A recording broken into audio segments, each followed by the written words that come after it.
Om Swastiastu. Baik, di sini saya akan mempresentasikan resume dari mata kuliah Arsitektur Nusantara. Perkenalkan, saya Ido Yogas Kenjana dengan NIM 68 dari kelas A2. Baik, di sini saya akan menjelaskan resume pertemuan 2 topik 1 hingga pertemuan 7 topik 6. Pemahaman batasan. Berikut adalah pemahaman dari arsitektur Nusantara.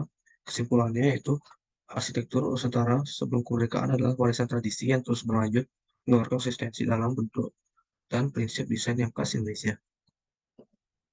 Berapa cakupan materi arsitektur Nusantara yaitu arsitektur rumah tinggal, arsitektur ibadah, arsitektur kolonial. Berapa juga ada ciri-ciri arsitektur Nusantara. Macam dan batasan arsitektur Nusantara ada geografi, norma, waktu, dan style. Ada terdapat dua tipe pada rumah tradisional Bali yaitu tipe pegunungan dan tipe Sangga Mandala. Arsitektur Jawa. Ada ada tiga tipe rumah arsitektur Jawa yaitu rumah kampung, limasan, dan joglo.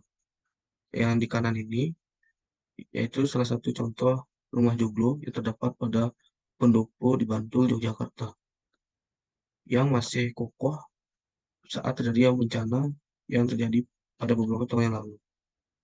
Karena dikarenakan material pada dinding Pendopo terbuat dari anyaman bambu. Berikutnya adalah arsitektur Sumatera. Ada contoh dari arsitektur Sumatera, yaitu rumah pada pemukiman Nias dan rumah di Mentawai. Pada rumah pada pemukiman Nias menggunakan bahan kayu atau menggunakan bahan alami yang disusun seperti box menjadi sebuah tempat olahraga, bermain, dan berbagai aktivitas lainnya. Terdapat pernak-pernik seperti patung yang memiliki skala proporsi yang berbeda.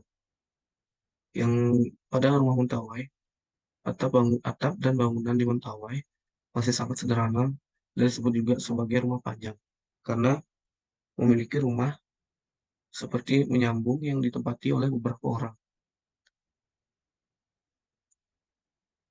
Arsitektur Sulawesi,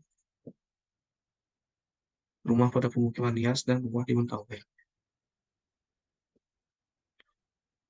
Yang berikutnya adalah arsitektur Kalimantan.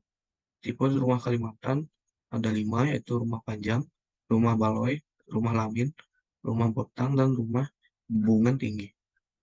Pada pada Kalimantan di bagian barat dikenal sebagai rumah panjang.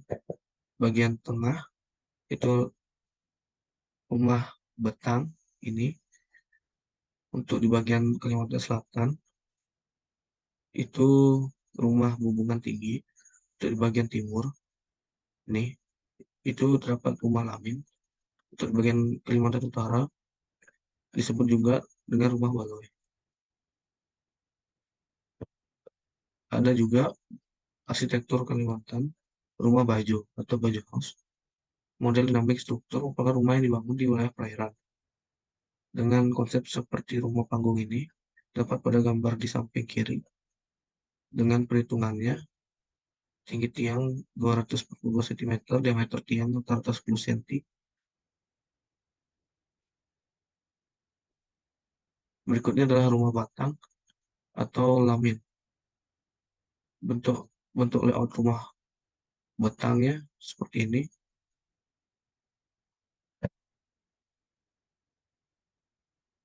Ukuran dari rumah batang ini, ukurannya bervariasi, seringkali berukuran 100 sampai 200 meter panjangnya, lebarnya 20 sampai 25 meter.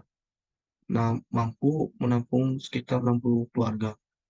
Struktur terdiri dari beberapa deretan kolom dengan ornamen cantik seperti yang di bawah ini.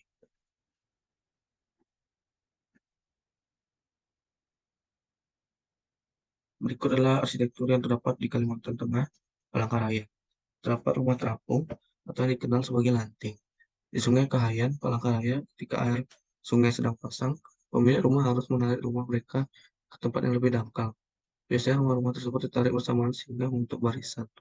Seperti gambar di atas ini, dia sudah membentuk seperti barisan. Lalu di Banjarmasin, ada tipe rumah yang ada sekarang mengambil bentuk-bentuk tradisi adalah menaruh identitas di pada bentuk atapnya seperti gambar ini. Berikutnya, arsitektur Lombok. Yang pertama adalah yang ada di Rumah Senaru Lombok. Salah satu rumah yang berada di daerah Senaru, di kaki Gunung Rinjani. Atap pada rumah tersebut dibangun dengan atap yang menyerap panas. Seperti atap ini, rumah tersebut juga mirip dengan rumah gubuk pada zaman dahulu yang ada di Bali. Berikutnya adalah rumah sasak. Rumah sasak ini memiliki bentuk yang unik dengan atap yang curam, menurun hingga ke dinding rendah. Dinding terbuat dari campuran lumpur, kerbau, dan mungkin kulit kerbau dan jerami, memberikan stabilitas dan perlindungan yang baik untuk orang yang berada di dalamnya. Desain ini memungkinkan adaptasi terhadap lingkungan Pulau Lombok dengan cuaca yang ekstrim, dengan sentuhan ornamen tradisional yang memperindahnya. Arsitektur Sumba atau Nusa Tenggara Timur. Yang pertama yaitu ada Uma Tamno.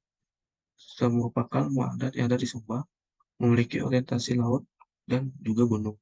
Seperti di Bali yang mana suku burunya empat besar dan memiliki beberapa lantai. Berikut adalah pada area masing-masing rumah terdapat public space atau sirkulasi umum, kegiatan sosial, dan terdapat juga beberapa meja makan yang terbuat dari batu. Meja makan atau meja digunakan untuk tradisi. Mungkin sekian resume dari saya. Jika ada kesalahan kata, mohon dimaafkan. Om Santi, Santi, Santi, Santi.